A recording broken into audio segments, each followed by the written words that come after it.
पता है त्योहारों की खास बात क्या होती है? ये हमारे घर में पॉजिटिविटी तो लाते ही हैं, लेकिन पूरे परिवार को एक मौका देते हैं एक दिन खास तरह से सेलिब्रेट करने का, और साथ ही साथ हमारे अंदर इतनी अच्छी एनर्जी ले आते हैं कि सुबह से लेकर शाम तक काम करने की क्षमता जो है वो बढ़ जाती है। इसका अंदाज़ा मुझे तब हुआ जब मैं कुछ दिन पहले हॉस्पिटल में एडमिट हुई, और उसके बाद मुझे लगा कि माँ दुर्गा ने मुझे रिकवर करने में मेरी मदद की, और साथ ही साथ मेरी माँ ने मेरी बहुत मदद की। और मैंने सोचा इस बार मैं नवरात्रि में माँ दुर्गा की तो पूजा करूँगी ही करूँगी, लेकिन अपनी माँ की हो सके जितनी सेवा उतनी करूँगी।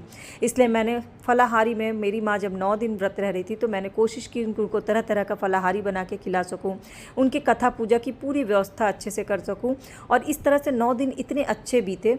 और आज है नवमी। नवमी के दिन सुबह सुबह पूजा रूम की सफाई करना, उसके बाद सफाई के बाद जो बनती हैं चीज़ें जैसे कि काला चना, सूजी का हलवा, आलू टमाटर की सब्ज़ी भंडारे वाली और पूड़ी, वो सारी चीज़ें बनाई। और उसके बाद तैयारी होती है हवन की, क्योंकि हवन सामग्री का जो धुआं होता है ना, वो घर में लाता है पॉजिटिविटी। तो हवन की तैयारी के लिए सबसे पहले छोटी सी रंगोली बनाई, उस पर हवन कुंड रखा, उसमें आम की लकड़ी डाली, और सारी तैयारी करने के बाद हम बैठ गए हवन करने।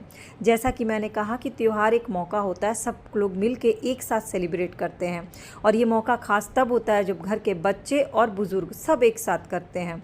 तो मेरे घर में भी कुछ ऐसा ही माहौल था। मेरा बेटा, मेरे मम्मी पापा, सब लोगों ने और मैंने साथ में मिलकर के हवन किया, और ये हवन का धुआं मेरे घर से सारी नेगेटिविटी दूर करने में मेरी मदद कर रहा था। साथ ही साथ मेरी वो जो ख्वाहिश थी अपनी माँ की 9 दिन खूब दिल से जितना हो सके उनके 9 दिन के व्रत को संपन्न करना अच्छे से, वो मैंने पूरी कोशिश की। लेकिन ये कोशिश अधूरी थी क्योंकि मेरे घर में अभी 9 कन्याओं का आना बचा हुआ था।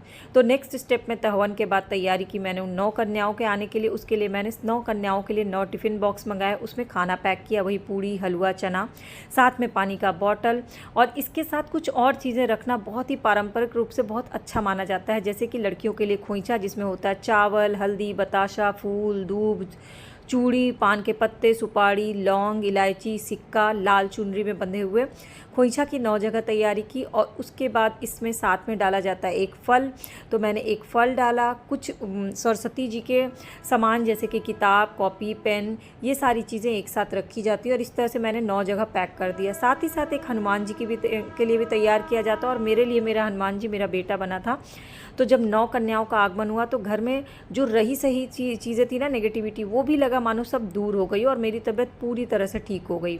तो 9 कन्याओं के आने के बाद मैंने उनको टीका किया, उनका पूजन किया, उनको अच्छे से उपहार दिए, उनसे आशीर्वाद लिया, और यही आशीर्वाद जो होता है ना, वो सच्चा आशीर्वाद होता है। तो मेरे ख्याल से माँ दुर्गा की तो पूजा हमें करनी ही चाहिए, साथ ही साथ अपने घर के बड़े